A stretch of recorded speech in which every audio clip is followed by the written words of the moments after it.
Olá pessoal, bom dia a todos. Meu nome é Luiz. Eu vou estar apresentando meu seminário acadêmico intitulado Servidor DHCP, Configuração, Gerenciamento e Práticas Essenciais.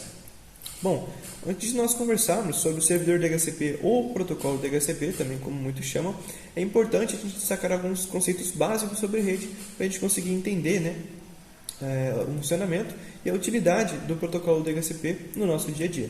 Por conta disso, estes serão os tópicos abordados durante a apresentação. Bom, segundo Furosan, uma rede é um conjunto de dispositivos, normalmente conhecido como nós, conectados por links de comunicação.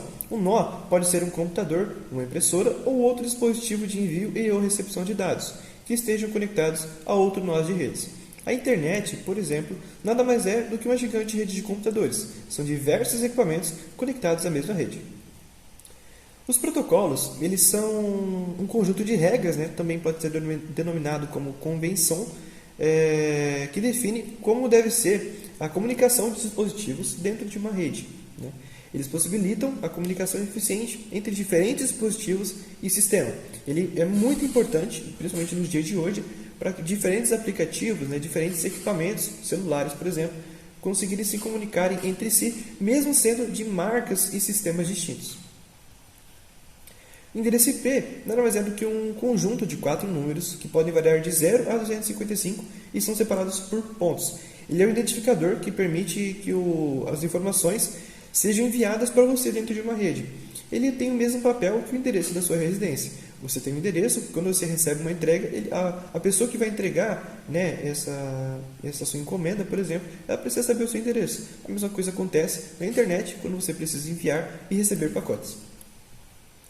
Bom, o endereçamento IP é o ato de atribuir, basicamente, o IP a um dispositivo que está querendo se conectar em uma rede. É importante destacar que durante esse processo, dois dispositivos não podem ter o mesmo endereço IP. Isso pode gerar conflitos e problemas ali dentro da sua rede. Bom, a gente tem dois tipos, basicamente, do endereçamento. A gente pode fazer um endereçamento manual ou a gente pode fazer um endereçamento de uma maneira mais automática. No endereçamento manual, você vai precisar seguir essas informações que estão aqui nesse exemplo da imagem. Primeiramente, você vai precisar informar um endereço de IP. Esse endereço de IP vai ser o endereço do seu dispositivo dentro dessa rede, ou seja, aqui você consegue personalizar ele. O router, ou o gateway padrão, basicamente é o endereço do seu roteador dentro da sua rede. Nenhum outro equipamento, de maneira alguma, pode ficar igual ao endereço do router. O prefix length, ele é o tamanho, a quantidade de bits que o endereço de IP ele pode ter. Quando eu informo aqui no caso 24 bits, eu informo que ele pode variar de 0 a 255. E eu preciso também informar o servidor de DNS primário e secundário.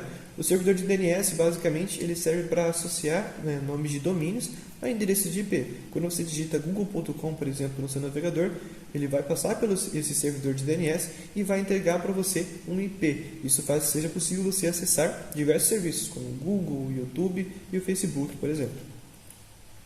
O endereçamento manual tem algumas vantagens.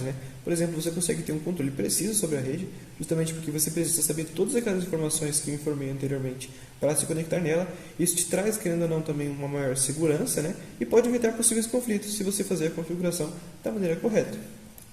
As desvantagens do endereçamento manual.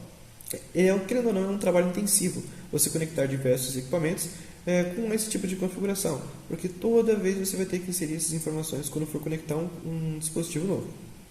Te traz um potencial para erros, justamente pelo fato desse trabalho ser maçante e suscetível a erro. Tem, querendo ou não, uma dificuldade na manutenção, porque você precisa alterar todos os equipamentos, caso você queira alterar alguma configuração específica dentro da sua rede. É ineficiente para redes dinâmicas, onde, por exemplo, conectam diversos equipamentos a todo momento e te traz uma falta de flexibilidade. E para resolver esse problema do endereçamento manual, a gente traz aqui o servidor DHCP ou o protocolo DHCP. A sigla DHCP significa Protocolo de Configuração de Host Dinâmico. Em português é isso que ela vai significar. A função desse protocolo é basicamente atribuir IPs dinamicamente dentro de uma rede.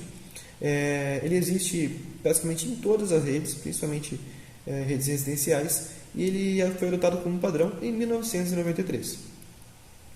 Bom, para você configurar o servidor DHCP, basicamente você vai precisar das seguintes informações. Primeiro você vai precisar informar o Pool Address IP, que é o range de IP que a sua rede vai ter. Por exemplo, nessa imagem que vocês estão vendo no momento, ele está como 192.168.30.100 a 192.168.30.249, ou seja, ele está indo do 100 ao 249. Isso me permite que eu tenha 149 equipamentos conectados dentro da mesma rede, né? Por exemplo, na sua casa, dificilmente você vai ter mais que essa quantidade de equipamentos. O tempo de concessão de endereço é basicamente o tempo máximo que um equipamento vai ficar vinculado com aquele mesmo endereço de IP. Normalmente o padrão ele é por 120 minutos. No caso, depois de 120 minutos, o servidor de DHCP vai atribuir um novo endereço para você. O gateway padrão, mesma coisa, né, do endereçamento manual, é o endereço do seu roteador dentro da rede, que você pode personalizar ele, mas é importante destacar que ele tem que ficar fora do intervalo do pool address. Ele não pode ficar dentro daquele intervalo, por exemplo, aqui na imagem, de 100 a 249. E você também informa o DNS primário e o secundário. As vantagens do endereçamento IP. Bom, querendo ou não, ele te traz uma eficiência na administração, justamente pelo fato de que você não precisa inserir todas aquelas informações sempre que o dispositivo novo for chegar, né? Isso evita conflitos. O servidor DHCP hoje, né, com a tecnologia que a gente tem hoje, dificilmente ele vai ter algum tipo de conflito, né? A não ser que você, por exemplo, faça uma configuração manual, mesmo tendo o servidor DHCP ligado. Se durante essa configuração manual você colocar um endereço de IP de equipamento que já existe na rede, isso você vai ter problemas para conectar ou problemas na conexão. E ele também te traz uma flexibilidade maior em ambientes dinâmicos, justamente pelo fato de que você não precisa ficar inserindo todas essas informações sempre que um dispositivo novo, né, chegar na rede e quiser conectar. E também ele te traz uma redução de erros manuais. Desvantagens do servidor DHCP. Algumas configurações dele em modelos antigos não são personalizáveis, mas hoje em dia, a maioria dos provedores de internet já tem equipamentos, modelos que você consegue personalizar praticamente tudo ali da sua rede, né, dentro do seu roteador. Pode apresentar alguns problemas de segurança, por quê? Para você se conectar em um roteador que tem o servidor DHCP ligado, você só precisa saber da senha, né? Só que também a senha é uma informação